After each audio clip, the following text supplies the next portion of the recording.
जय हिंद, नमस्कार दोस्तों, कैसे हैं आप सभी। स्वागत करता हूं आप सभी का अनुष्का एकेडमी पे। मैं आपका साथी OR जाट लेके हाजिर हूं आप सभी के बीच में खास अपडेट आपकी ये है, देख रहे हैं थंबनेल में आपने देख लिया होगा कि आप सभी को पता है सीईटी के अंदर एक बड़ी अपडेट आ चुकी है, जिसके अंदर आप सबको पता है सीईटी एग्जाम 12th लेवल के होना बाकी है और ग्रेजुएशन लेवल की 4 पारियों के अंदर 2 दिन में पेपर समाप्त हो चुके हैं।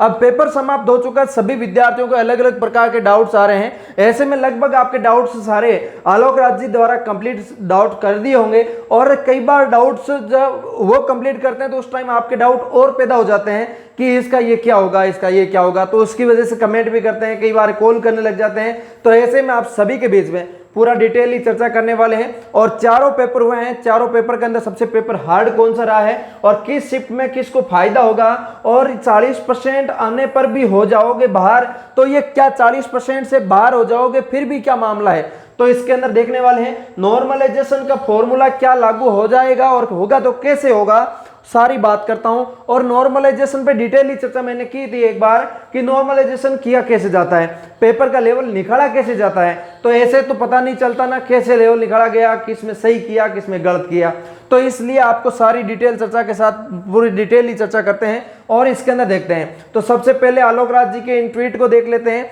जिनके माध्यम से आपको पता चलेगा कि सर आप तो ये बता दो कि सीईटी में नॉर्मलाइजेशन होगा या नहीं, क्योंकि मुझे डर है अगर मैं 60% यानी 40% ही सही करूं तो सही कहीं मेरे नॉर्मलाइजेशन में नंबर कम तो नहीं हो जाएंगे। तो बिल्कुल इन्होंने एक बार सही सवाल पूछा है दीपक भाई साहब ने, और आलोक राज जी ने इस पर ट्वीट करते हुए जवाब भी दिया है कि इन्होंने सही दिया है जवाब। जब कोई भी परीक्षा अलग अलग पारियों में होती है तो नॉर्मलाइजेशन की आवश्यकता हो जाती है और करनी भी पड़ती है। तो सीईटी तो पिछली बार भी कराई गई थी और उसमें नॉर्मलाइजेशन हुआ था, उन्होंने इस पे साफ तौर पे कह दिया। लेकिन आपको एक पता होना चाहिए कि नॉर्मलाइजेशन होता कैसे। एक से ज्यादा पारियों के अंदर परीक्षा होगी तो उसका नॉर्मलाइजेशन होना जाहिर सी बात है, नॉर्मलाइजेशन होगा। अब नॉर्मलाइजेशन होगा तो नॉर्मलाइजेशन निकाला कैसे जाएगा। तो अब इसके अंदर देखो, मैं आपको बताऊं कि आप एक टीचर हैं और स्कूल के अंदर पढ़ाते हैं। आपके स्कूल में 8 बच्चे हैं और 8 बच्चों के आपने टेस्ट लिया, तो उस टेस्ट के अंदर 10 नंबर का टेस्ट लिया, उसमें से किसी विद्यार्थी के 2 मार्क्स आए, किसी के 4 आए, किसी के 6 आए, किसी के 8 आए, तो इस हिसाब से मार्क्स आए। तो अब आप क्या करोगे, इसका नॉर्मलाइजेशन निकालने के लिए एवरेज मार्क्स क्या रहा, इसका मतलब इन सभी स्टूडेंट का एवरेज मार्क्स निकालना ही मतलब नॉर्मलाइजेशन निकालना है। तो एवरेज मार्क्स मतलब इन सभी मार्क्स को आप जोड़ लोगे और इनका भाग दे दोगे तो ये आपका एवरेज मार्क्स निकल जाएगा। इसी टाइप से इन पेपर्स के अंदर नॉर्मलाइजेशन निकालने का इसी टाइप का कुछ फॉर्मूला लगाया जाता है। वो फॉर्मूला आपको रिजल्ट के टाइम बताया भी जाता है कि हमने इस टाइप के इस फॉर्मूले से आपका नॉर्मलाइजेशन निकाला है। तो वो आप रिजल्ट के टाइम देख लेना कि कौन सा फॉर्मूला किस टाइप से नॉर्मलाइजेशन में लगाया जाएगा। तो अब अपने देखने वाले हैं कि आपके ट्वीट के द्वारा आपने देख लिया और अब इसके अंदर अपने देखने वाले हैं कि पेपर हार्ड कौन सा था, आसान कौन सा था। हमने एक टेलीग्राम के ऊपर पोलिंग करवाई थी, उस पोलिंग के माध्यम से, क्योंकि अपने पास टेलीग्राम पे काफ़ी सारे मेंबर जुड़े हुए हैं और ऐसे में हमने पोलिंग करवाई कि आपके टेलीग्राम के माध्यम से कि फर्स्ट शिफ्ट का पेपर हार्ड था या सेकंड का या थर्ड का या फोर्थ का, किसका हार्ड था। तो हमने लिखा कि सीईटी के सभी चारों पारियों में सबसे हार्ड शिफ्ट कौन सी रही।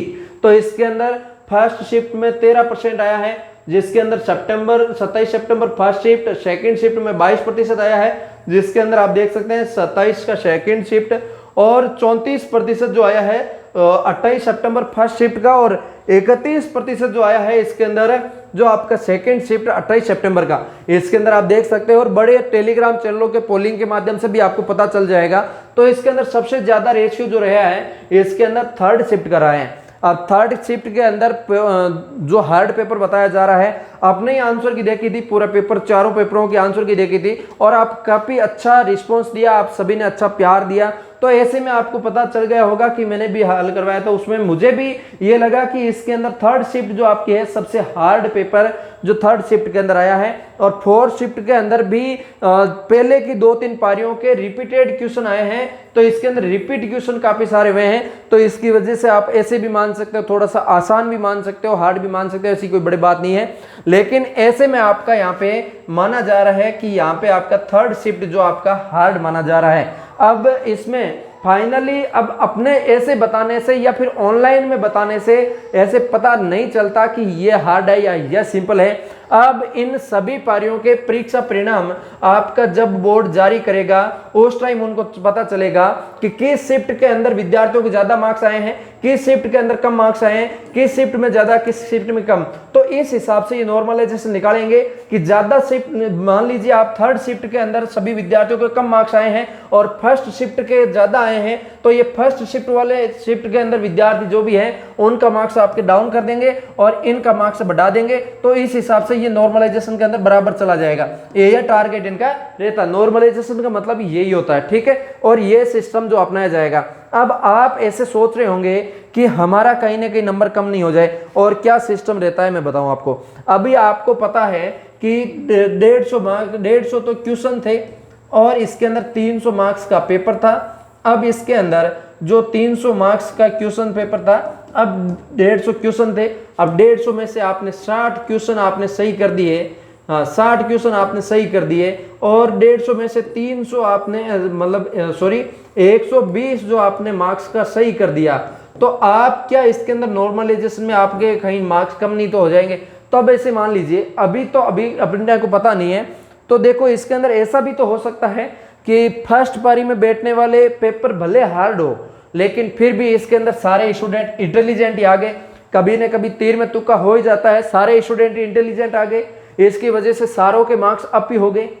और थर्ड शिफ्ट मान लीजिए, या फिर उदाहरण के तौर पे बता रहा हूं, और थर्ड शिफ्ट जो आपकी थी बहुत आसान थी, फिर भी इसके अंदर क्या हुआ, सारे स्टूडेंट कमजोर वर्ग के स्टूडेंट आ गए, जिनको कुछ नहीं आता, बहुत पढ़ा था याद नहीं रहता, वो वाला स्टूडेंट आ गए, और तो इसके अंदर मार्क्स कम हो जाएंगे।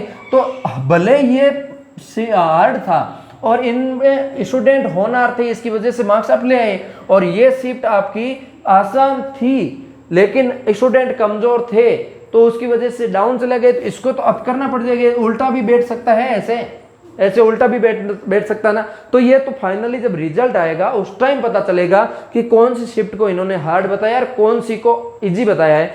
जब पेपर ऐसे बताने से पता नहीं चलता, ऐसे में अपना आइडिया लगा सकते हैं कि इस शिफ्ट का घट सकता है, इसका बढ़ सकता है, ये पता लगाया जा सकता है, ठीक है।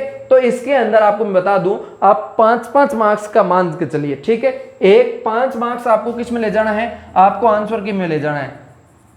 5 मार्क्स आपको आंसर की में ले जाना है, क्योंकि इसके अंदर आप भले प्रश्न सही कर रहे हो, कई बार बोर्ड गलत बता देता है, कई बार बताने में टीचर गलत बता देता है, कई बार टाइपिंग मिस्टेक हो जाती है, तो ये कुछ न कुछ रह ही जाता है इश्यू। तो आप 5 क्वेश्चन को इसमें ले चलिए और 5 क्वेश्चन को आप नॉर्मलाइजेशन में ले चलिए, ठीक है, नॉर्मलाइजेशन में ले चलिए। तो 10 क्वेश्चन आप इसमें पेंडिंग रखिए। आप कुल मिला के 60 की जगह आपके 70 प्लस आपके क्वेश्चन सही हो रहे हैं 150 में से, तो आप बिल्कुल सेफ जोन में हो, आपको कोई बार नहीं कर सकता।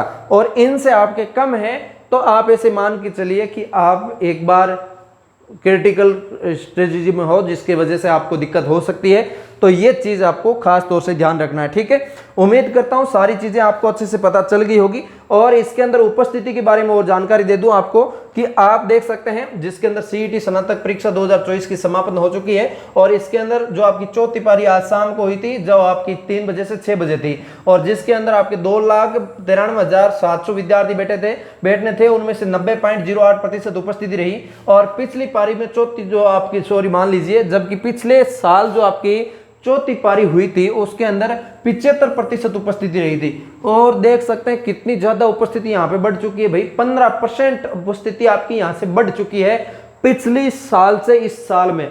तो पिछली साल आपको ऐसे पता नहीं था कि पटवारी की भर्ती, वीडियो की भर्ती, ये भर्ती, वो भर्ती, ये भर्ती, तो सारी इस भर्ती इसके अंदर शामिल होगी या नहीं होगी, अब की बार तो आपको पता है। तो इसकी वजह से ये आपके जो उपस्थिति है वो बढ़ी है, ठीक है। अब चारों पारियों में उपस्थिति जो आपकी है लगभग आप देख सकते हैं 89.3% उपस्थिति रही है। और पिछली बार चारों पारियों की उपस्थिति देखेंगे तो 72.97% ही उपस्थिति रही थी। और सीईटी में बढ़ चढ़कर हिस्सा लेने पर आभार आप सभी का, इन्होंने ये भी कहा आलोक राज जी ने, ठीक है। तो उपस्थिति आपको मैंने बता दी, पेपर हार्ड आसान बता दिया, नॉर्मलाइजेशन होगा तो क्या होगा, किस टाइप से हो सकता है, वो सारी चीजें बता दी। अभी किसी का कुछ डाउट है तो मुझे कमेंट करके बता सकते हैं। हम मिलेंगे किसी नए सेशन के साथ, तब तक के लिए जय हिंद, जय भारत।